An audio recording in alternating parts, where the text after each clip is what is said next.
ये गाड़ियां हैं, नगर परिषद, पंचायतें इस प्रकार की लाखों रुपए की गाड़ियां उठाती हैं और इन गाड़ियों में गीला कचरा और सूखे कचरे की व्यवस्था की जाती है, पर बीच में पार्टीशन नहीं होता। ओडीए प्लस की एक खास बात यह है कि गीले कचरे का प्रबंधन और सूखे कचरे का प्रबंधन पृथक से किया जाना जरूरी है। साथ ही गीले कचरे को वेस्ट मैनेजमेंट में अलग से व्यवस्थित रूप से रखा जाएगा और सूखे कचरे का व्यवस्था रिसाइकल में किया जाएगा। जैसे पॉलीथीन हुई या प्लास्टिक के आइटम हुए, उनके रिसाइकल करना आवश्यक है। परंतु इन गाड़ियों में ना तो पार्टीशन की व्यवस्था है और ना ही, और ये खुले हुए हैं, इनके दरवाजे लगे नहीं हैं, खुले हुए हैं। जब ये चलती हैं गाड़ियाँ तो इनके जो भरा जाती हैं, पूरी पैक हो जाती हैं, उसके पश्चात इनका कचरा उड़ता है। इसके पीछे भी जो होता है सैनिटरी पैड के लिए, जहरीला एवं केमिकल वगैरह रखने के लिए, और सैनिटरी पैड के लिए भी व्यवस्था की जाती है। पर सैनिटरी पैड के नाम पर ये खाली पड़े हुए हैं, टूटे हुए चप्पल रखी हुई है इसके अंदर। तो इस प्रकार से प्रबंधन हो रहा है कचरों का। और सरकारी रिपोर्टों की माने या हम धरातल पर ग्राउंड रिपोर्टिंग देखें, ग्राउंड पर जब देखा जाता है कि कचरे की व्यवस्था नहीं हो पा रही है, ना उसका प्रबंधन हो पा रहा है। आप हाईवेज पर देख लीजिए, हाईवेज पर खुले हुए। अच्छा, इसमें एक चीज़ और है, ओडीए प्लस प्लस भी एक होता है मानक, और एक ओडीए प्लस तो होता ही है।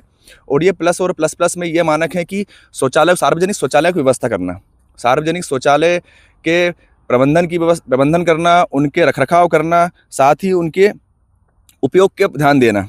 अब ओडीए प्लस की मुख्य बात यह है स्वच्छता को बनाए रखना और कचरा प्रबंधन। तो स्वच्छता को बनाए रखना मतलब आप शहर में हैं, गांव में हैं, लेकिन आपको स्वच्छ व्यवस्था करनी पड़ेगी। वहाँ से आपको रिसाइकल का ही उपयोग करना पड़ेगा। और ये ओडीए प्लस जो है फेज़ 2 में है। उपयोग के साथ साथ बेहतर रखरखाव, मतलब आपको रखरखाव, अभी जैसे हम बात कर रहे थे कि प्रबंधन की व्यवस्था आपको अच्छी करना है।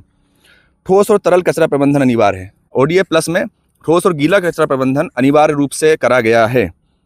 ताज़ा अपडेट ये है कि भारत के लगभग 95% से अधिक गांव अब ओडीए प्लस में डाल दिए गए हैं।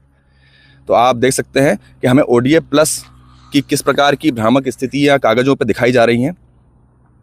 और शहरी भारत की स्थिति यह है कि यहाँ कोई भी व्यक्ति खुले में शौच या पेशाब ना करें, जिसकी तस्वीरें हम आपको हमारे वीडियो में दिखाएंगे कि किस प्रकार से अस्पतालों में और सड़क किनारे, बाज़ारों में जो दीवारें बनी होती हैं, बाउंड्री वॉल बनी होती है, वहाँ अभी भी शौच का उपयोग किया जा रहा है। ओडीए प्लस प्लस में सीवेज के साथ सेप्टिक टैंक के कचरे को भी प्रबंधन में लाना है।